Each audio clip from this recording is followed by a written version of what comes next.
Hi, and welcome back to Mike Makes It. We're under the workbench in the garage today. We're having a quick look at the JunAir Model 6 air compressor I got hold of. It's a system that was being thrown out of work that I bought home, managed to repair, and it's now forming my primary air compressor in the shop. Nice little unit, very, very quiet. Draws about 1.5 kW electric though when it's running.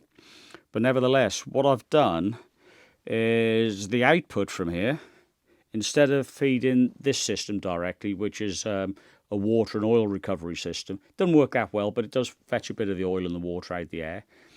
So the output from here goes over to my original air compressor, which is a Sealey. It's a 100 V-Twin air compressor. Good system, but extremely noisy. But basically the air goes into here. This reservoir tank fills up, and the output of that red Sealey you just saw feeds into this.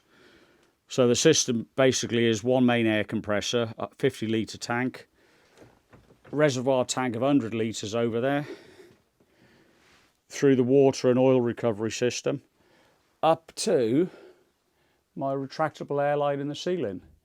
Now, I don't use a lot of air in the garage. I've got a pillar drill that blows the swarf away, and I've got some air tools.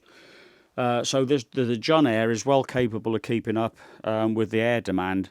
But if I'm really needing extra air, if you like, I can also plug the Sealey in. So I've got two compressors running on the same line, and that is very effective. But anyhow, I thought I'd just give you an update of the shop. There's the air compressor. I'll put all the links in the description in case you want to go searching these units out. Both are very good. The Sealey's very noisy. JunAir, very expensive to buy unless you got one that's been chucked out of work. But very, very quiet. Anyhow, thanks for watching.